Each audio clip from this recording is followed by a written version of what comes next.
What's going on, everybody? It's ETA Prime back here again. Today we're going to be taking a first look at the all-new Ayaneo Pocket DMG. And we know that Ayaneo does release a lot of handhelds throughout the year, but this year, this is the one that I've been most excited about, mainly because of the overall layout here and the beautiful OLED display. Obviously, we've got a vertical layout here, and it's very reminiscent of one of the most popular handhelds ever released, hence the name Pocket DMG. That's where the DMG comes from. I've had about 48 hours to spend with the Pocket DMG, so this is really a first look video, but I'll tell you right off the bat, we haven't seen a handheld like this, and it might look like others out there, but there's a ton of different technology built in here. Some that works really well with the vertical handheld, some you may like, some you may not, but I do love the overall design. Ayaneo has always kind of hit it out of the park when it comes to designing their handhelds, and this one is no different. They are offering a few different color variants, and what we've got here is the Retro Power Special Edition version, but keep in mind they've got a white and a black version, and along with that, they're also offering some different RAM and storage variants, from 8 gigs of RAM and 128 gigabytes of storage, all the way up to 16 gigs of RAM and 1 terabyte of internal storage, but all of them do support a micro SD card, and it is SD 3.0, so it's pretty quick here. You can store basically anything you want over there. Again, I do love the overall design, and this thing's pretty light, coming in at 279 grams. We've also got a fingerprint sensor over here on the right-hand side for easy login, a little bit of RGB on the bottom, and you might notice we've only got one analog stick. This is a medium-sized Hall-based analog stick, but there's also a touchpad built into this unit. Over on the left-hand side, we've got our volume wheel, and the D-pad here is a bit oversized. It's using conductive pads, and we're going to test it by the end, but I do love the feel of this thing. It's got a 3.92-inch OLED display, and I did mention that trackpad. It's actually right here next to that analog stick. You can set this up in mouse mode, but out of the box, the way it is, it's actually going to work as your right analog stick with basically any game that's compatible with a controller. Inside of the box, along with the handheld itself, you do get a few accessories like our USB Type-C charging cable. Plus, they send over an extra set of rear bumpers just in case you want to change that color out. And I will be swapping these out later on. I do like the silver. I think it's really going to look good with that retro coloring. They're also offering some extra accessories for the Pocket DMG over on their website, like a glass screen protector, their basic carrying case, 35-watt power adapter, USB Type-C, they're calling it the retro adapter, and we've got some analog stick covers. There's one more item that they're offering over on their website for the Pocket DMG, and I thought it was pretty awesome. They've got two different colors. It's the Pocket DMG Vintage Shoulder Bag. It is leather, and they've got a green, they've also got a brown version. Personally, I do like the green version, and this comes in really handy for carrying this thing around. Now, if you want to use a shoulder bag, obviously you can pick something like this up. There's other items out there on Amazon that I'm sure you could actually utilize for the Pocket DMG, but this thing's pretty nice. It's got a card holder round back, magnetic flap up here, and the interior is felt, so it's not going to scratch up the Pocket DMG. It fits in here perfectly, and of course, before you put it in, I would go ahead and shut it down. Well, not shut it down, put it in sleep mode, but just to give you an idea here, super easy, and I do think that this is a pretty cool little accessory that they're offering. Getting right down to it, when it comes to the overall specs of the new Ayaneo Pocket DMG, it's utilizing the Snapdragon G3X Gen 2. We saw this in the Pocket S. It's a great performer. It's an 8-core ARM SoC up to 3.36 GHz. It's got the Adreno A32 GPU up to 1000 MHz. And you can get the Pocket DMG with up to 16 gigabytes of RAM. It's utilizing LPDDR5X and 1 terabyte of UFS 4.0 storage. But again, all of the variants do support a micro SD card. We've got a 3.92-inch OLED display with a resolution of 1240 by 1080 up to 500 nits of brightness. Wi-Fi, Bluetooth 5.3, 6000 milliamp hour battery with 25-watt quick charging capabilities. Coming in at 279 grams light, and it's running Android 13 with ISpace built in. And speaking of ISpace, when it comes to devices like this, software does play a big role in how this thing is going to perform, how you're going to interact with it. So what I wanted to do was just kind of give you a look at the operating system, and to do this, I'm going to go ahead and plug into my game capture device. The Pocket DMG does support video over USB Type-C.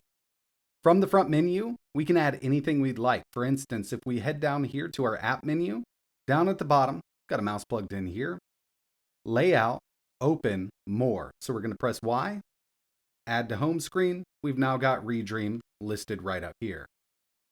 So it's really easy to get everything set up, and you could always use a different launcher if you want to. But when it comes to emulation, we've got something known as Ayaspace, and you may be familiar with this. This is Ayaneo's built-in emulation front end, and it does work out really well. I've got all of my games on an SD card. Up at the top, all games, 622, GBA, Game Boy Color, N64, Mega Drive, PSP, GameCube, so on and so on. It's actually really easy to get set up, and when it comes to the file structure of where your games are located, you can use the file structure from RetroBat, RetroPie, Emulation Station. I just went with Emulation Station and automatically found everything that I have here on the SD card. But again, since we're running Android, it's not a problem to install a third-party launcher. So there's a few more things here that I wanted to show you. Moving down to Aya settings, over here, we've got our Ayaspace login. If you created an account, you can use that. You can sync your game library, screenshot data. Performance, this is something we'll come back to in a second because this is going to be very important for the higher end stuff. Controller, we can change the lighting effect, and basically this is going to change the little Ayaneo glowing emblem on the unit. Controller calibration, if you want to do a calibration you can. I have not, because out of the box this worked just fine, but you can go ahead and set your dead zones, totally calibrate the unit. Controller style, Ayaneo or Xbox. Keyboard and mouse mode, this is great because we can set up a toggle key, and at any given time we can set the touchpad up to be a mouse just by using that hotkey. Device, root script, screen settings, fan settings, and from screen settings, I was actually wondering if I could go in here and set it up as 16:9 on this external monitor, but unfortunately I haven't found a way without root or third-party application. Fan settings, screencasting, we can personalize, system wallpaper, general, change your language, change your input method, and this does support OTA updates. Now, in my opinion, the main thing here is going to be our performance section, and with this G3X, it's definitely not a slouch. It's got a pretty powerful GPU here. Saving, balance, game, max. We've also got our fan mode, and I'll tell you, when this is set to max, this little fan can get quite loud. I've been leaving it on low with game mode, and swapping to high when I'm in max mode. CPU scheduling, or basically our governor, saving, balanced, performance. CPU limit, this is actually pretty cool because we can set up a limit on the different clusters here. So for our efficiency cores or high performance cores, we can set the clock down or up. And we've got our GPU limit. But keep in mind, in balance mode, this is also going to change for us. So for instance, going to max mode, it's just going to max everything out for us. This is going to save some battery here being imbalanced, and I'll tell you, for most Android games and lower-end emulators, you could even run this in saving mode and be just fine with it, but it's really up to you. Balanced is where I've been staying, fan mode sitting to low. When I'm working with something like PS2, I do go up to game mode, and max mode has been for those harder to emulate games. But with the G3X CPU, if you wanted to do PSP, GameCube, Wii, and PS2, game mode has been doing really well, and it's been far and few in between games that just don't run at full speed on the G3X. It's definitely a powerful SoC. Couple more things here. Our Ayaneo button up front, if we press this at any given time, it'll bring up our overlay. We can do basically the same thing here from our performance menu, change fan speed, set up a custom curve, vibration mode, gentle, cozy, violent, and this does have some really good haptics built in, plus it's got sound tap magic. So this is kind of going to give us some vibrations with sound. Some people like it, some people don't. I've been experimenting with it, and for retro games, yeah, I like keeping this on. Joystick sensitivity, inversion, range adjustment, set up that ABXY mode from standard over to Ayaneo, Xbox. You can also set up a custom layout if you'd like. All of our basics like brightness, airplane mode, Bluetooth right here under handheld. And for widget, screenshot, rotate, screencast, kind of the basics. And from settings, update options, handheld settings, going to bring us right back into that menu, and our overall Android settings. We still have this here because after all, we are running Android on this device. And with that, we're able to run any Android game on the market. And it might seem a bit odd that we've only got a single stick here playing something like Minecraft, but personally, I do like the idea of this touchpad. It does take a little bit of getting used to, but out of the box, Minecraft is detecting this as a controller. Our left analog stick is the physical stick, and the right analog stick is going to be the touchpad right down here beside it. I didn't have to do any kind of special setup, and I've tested several Android games with this. As long as it supports a controller natively in Android, it's going to detect that touchpad as your right analog stick. I mean, it's actually pretty cool. And this is the first time we've seen this on a vertical style handheld, and at any given time, I could always hit that mouse hotkey that I showed you from software, and that touchpad is now going to swap over to a mouse pointer on screen.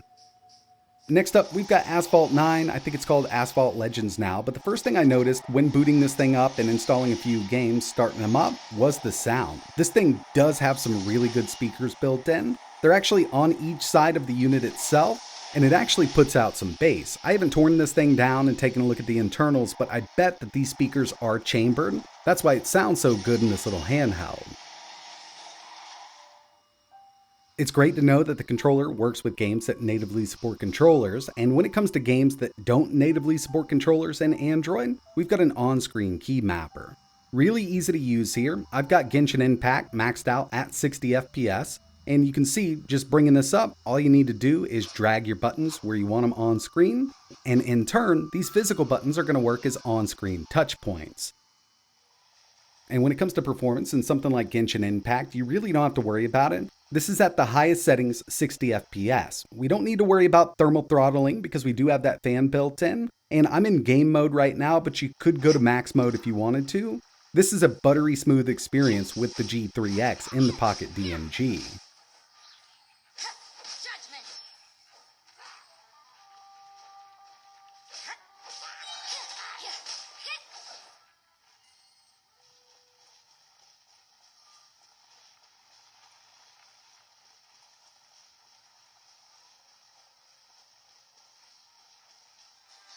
But of course, not many people are going to pick this up as a dedicated Android device to play games like Call of Duty Mobile or Genshin Impact. This is more geared towards emulation, and for RetroArch, I do need to install some bezels. Like I mentioned at the beginning of the video, I spent about 48 hours with this, still setting everything up, but I did want to give you a look here because with like GBA emulation, even in low power mode, no fan running, this is going to run perfectly, and these games do look amazing on this OLED display.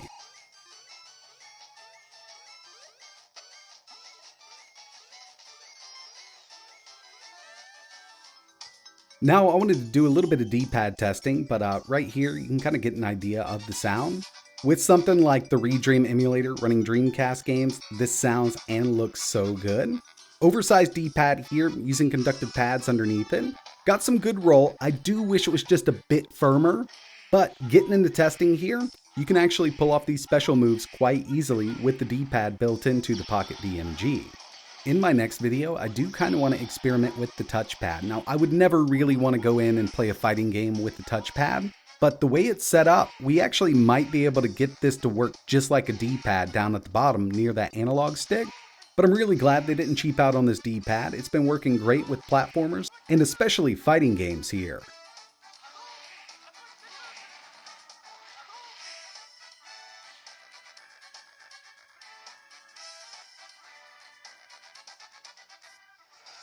PSP emulation is a breeze with the G3X. I'm at 4x resolution right now, Vulkan back in, no hacks on, running at a continuous 60. Obviously, we've got a harder to emulate game here, Chains of Olympus, so when it comes to the easier to emulate stuff, you can take that resolution up, but I think 4x resolution with PSP is perfect for this display.